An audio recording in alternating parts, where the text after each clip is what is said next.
guys! This is Mama Lu. Welcome back to my YouTube channel! So today we're going to talk about another method of solving quadratic equation. And that is by using the quadratic formula. Okay, so pag-usapan muna natin kung paano ba nagkaroon nitong quadratic formula. So itong quadratic formula ay na-derive using the method of completing the square. Okay, so kung matatandaan nyo dun sa aking last video, we make the left side free of the constant term. Okay, so ganun yung gagawin natin dito. Okay, so umpisahan na natin. So in order to make this free of the constant term, we have to add negative c. Okay, para mawala yung constant.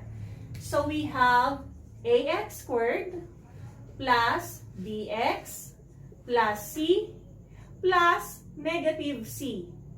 So since we added negative c on this side, ganun din yung gagawin nyo sa right side. So we have 0 minus c. So positive c plus negative c, that's cancelled. So we have ax squared plus bx is equal to negative c. So now, kailangan the coefficient of x squared is 1. So para maging 1 yung kanyang coefficient, we divide this side by a, which is the coefficient of x squared. So we also divide this side by a.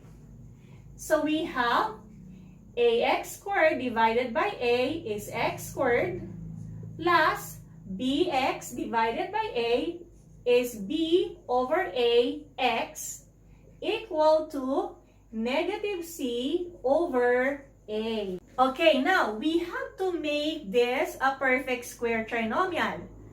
So we have to divide the coefficient of the second term by 2.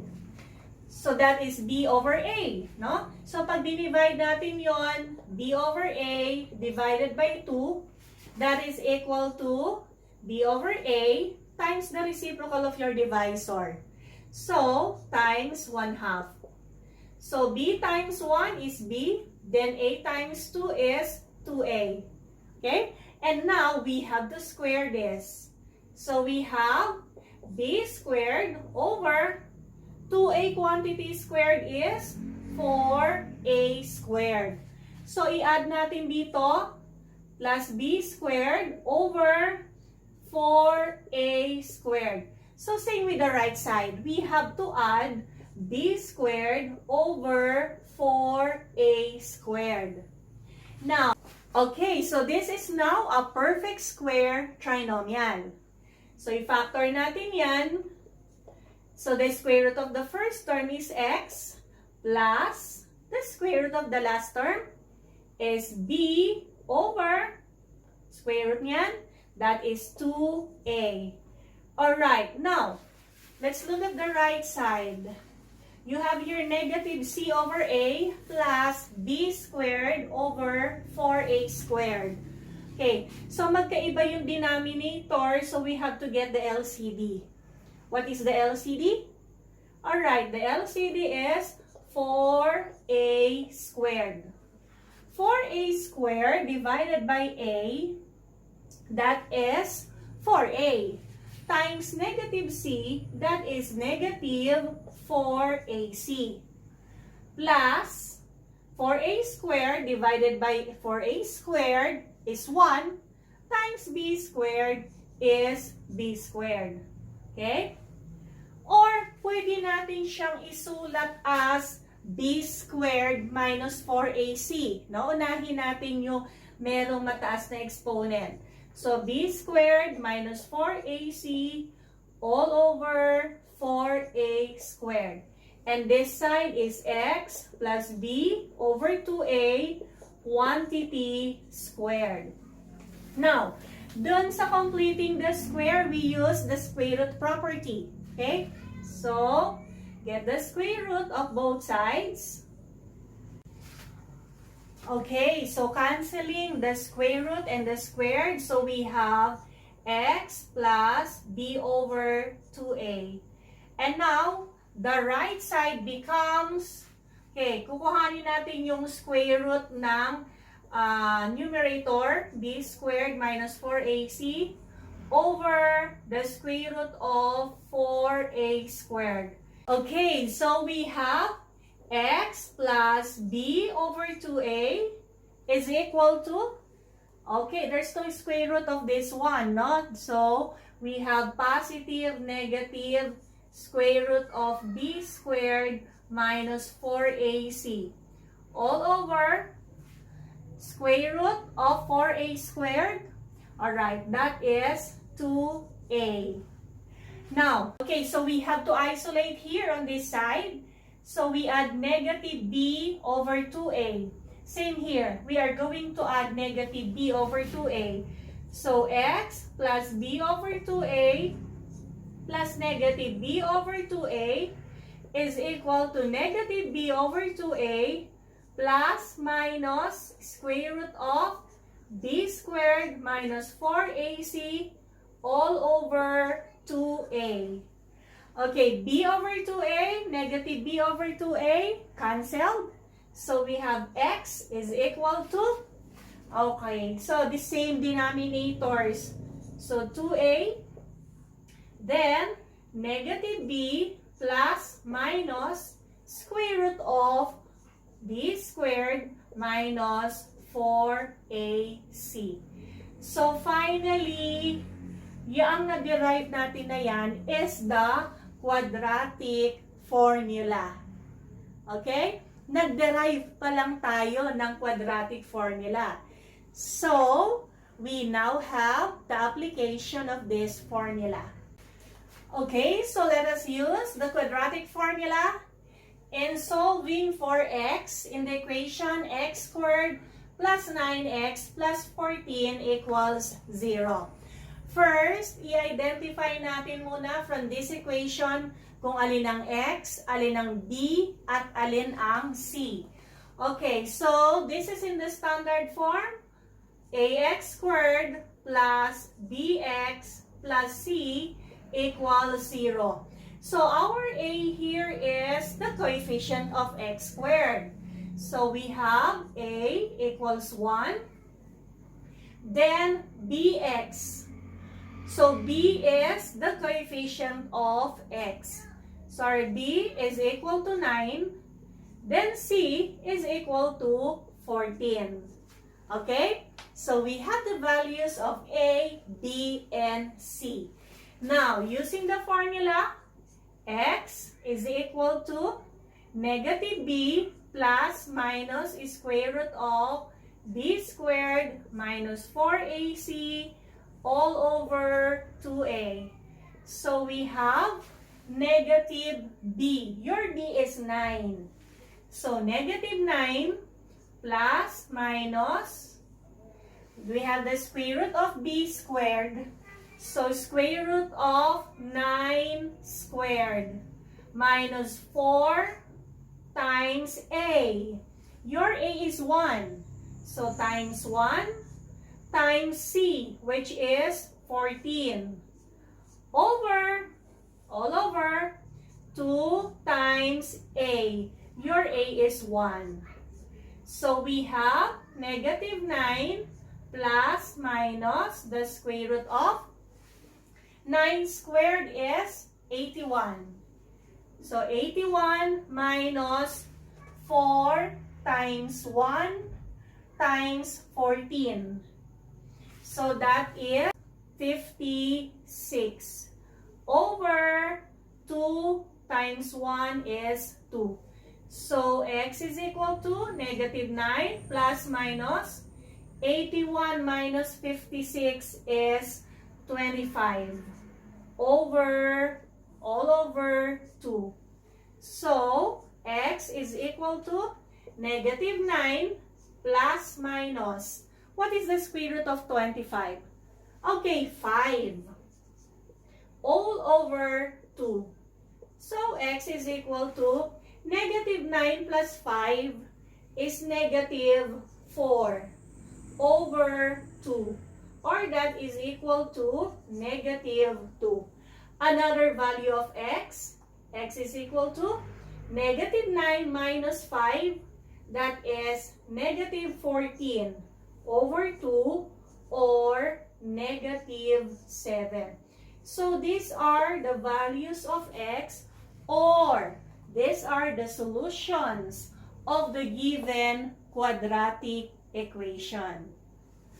So for example number 2, solve for x in 2x squared minus x minus 1 equals 0.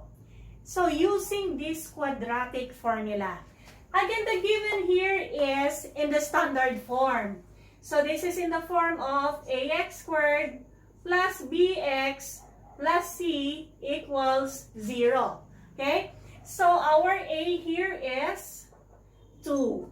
Our b is negative 1. And our c is also negative 1. So applying the formula, so the quadratic formula, so x is equal to negative b. So that's negative, okay, our b is negative 1. So negative 1 plus minus the square root of b squared.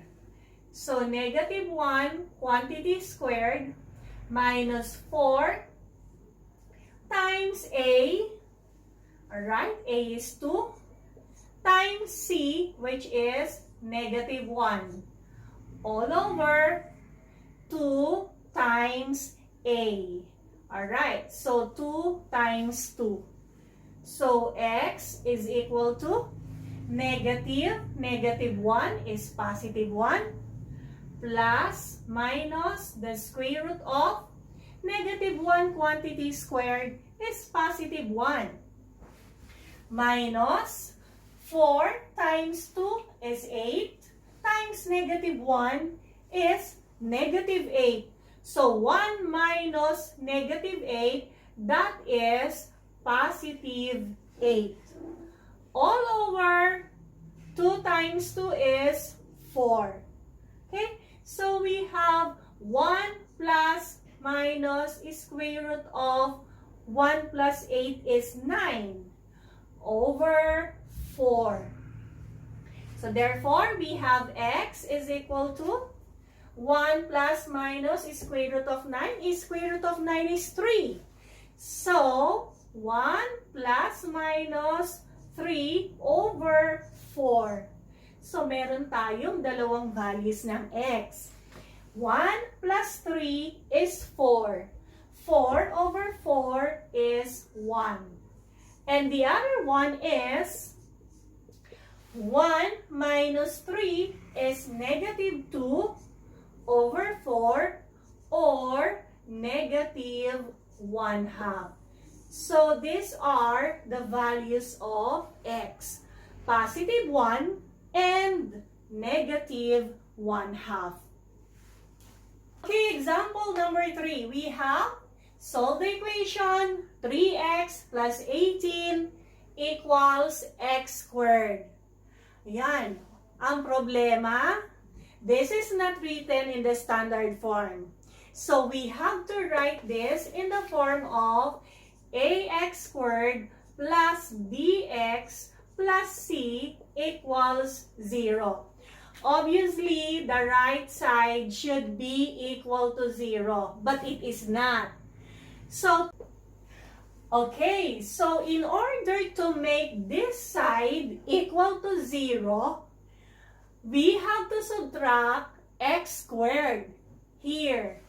Okay, so we have x squared minus x squared. And that becomes 0. Okay?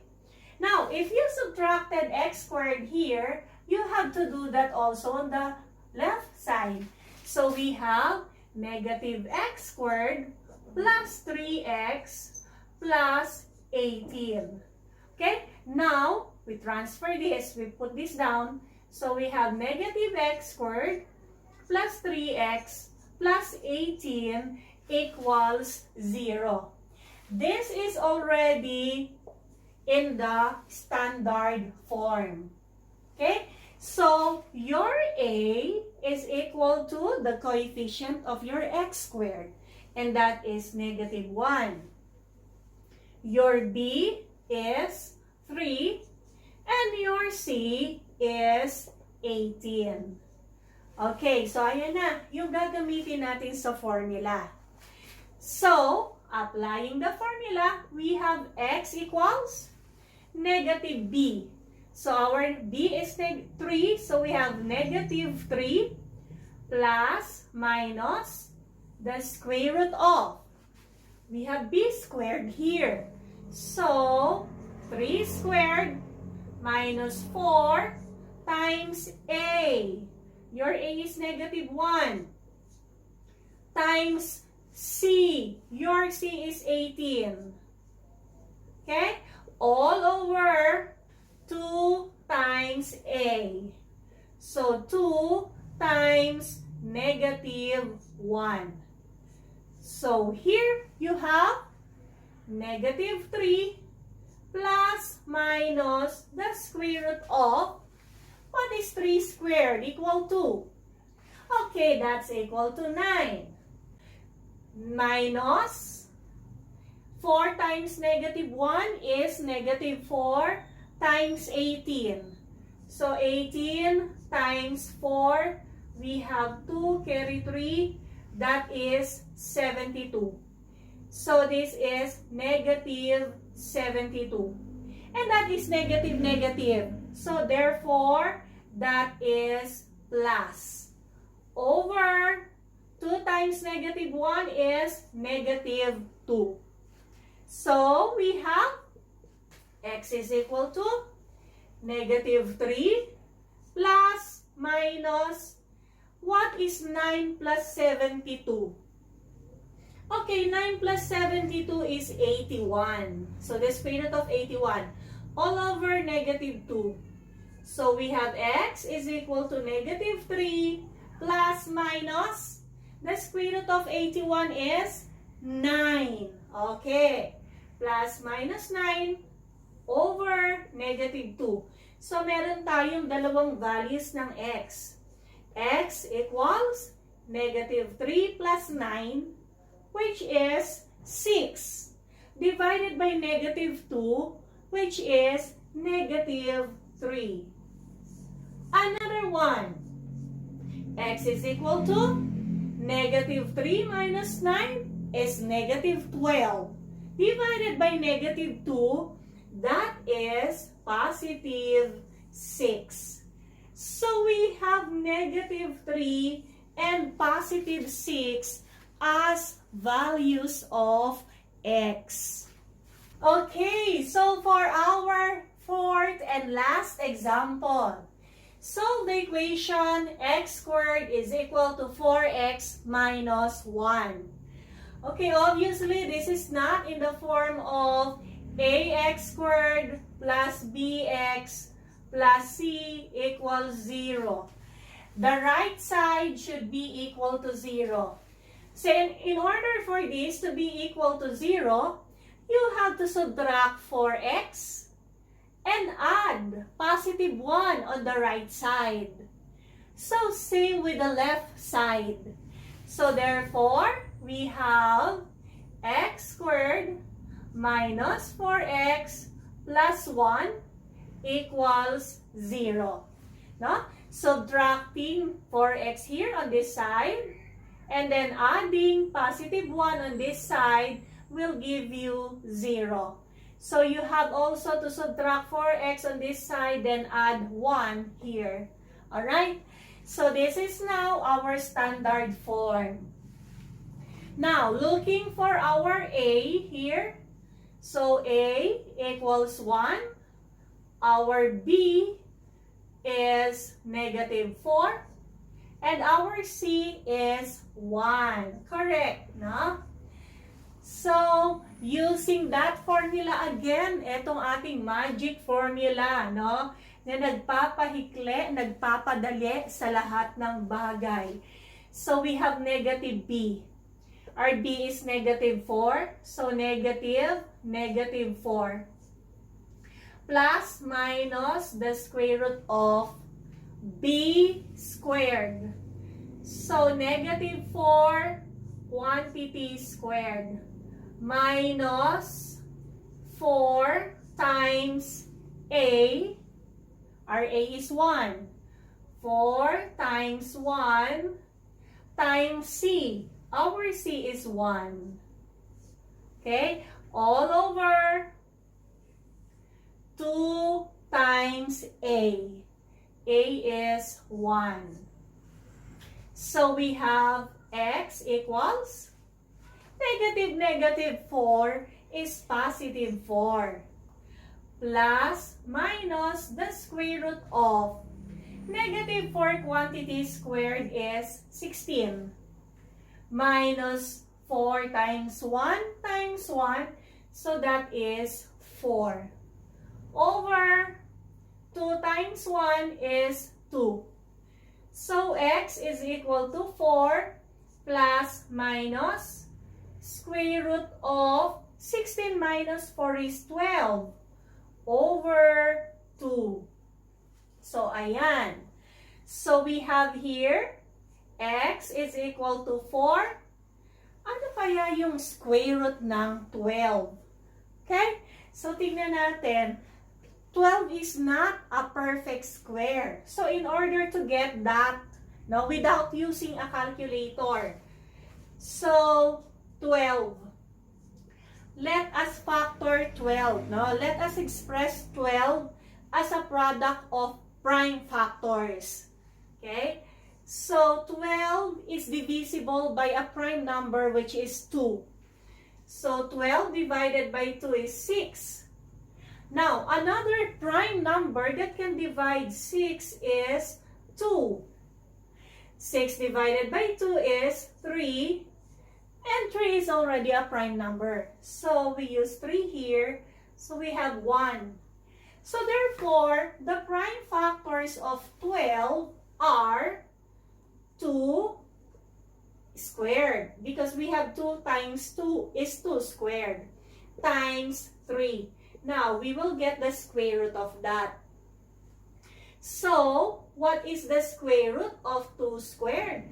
And the square root of 3? No?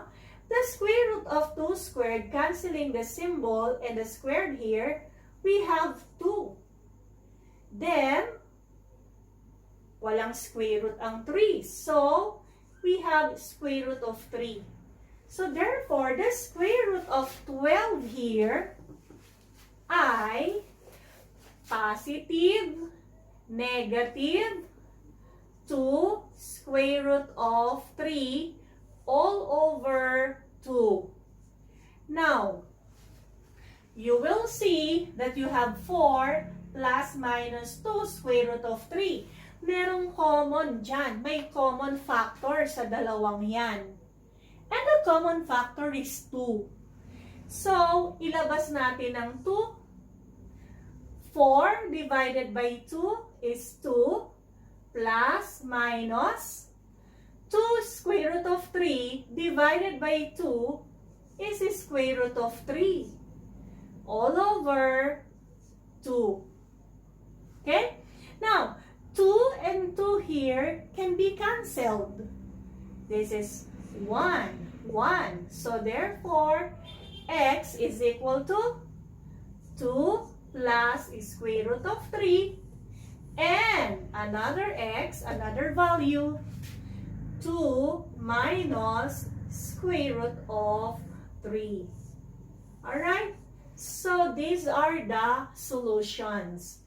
2 plus square root of 3 and 2 minus square root of 3. Okay, so guys, I hope that you learned something from our lesson today. Nagpapasalamat ako dun sa paparami nating subscribers. At sa mga hindi pa po nakaka-subscribe, just click the subscribe button and the notification bell para ma-notify kayo every time I post videos.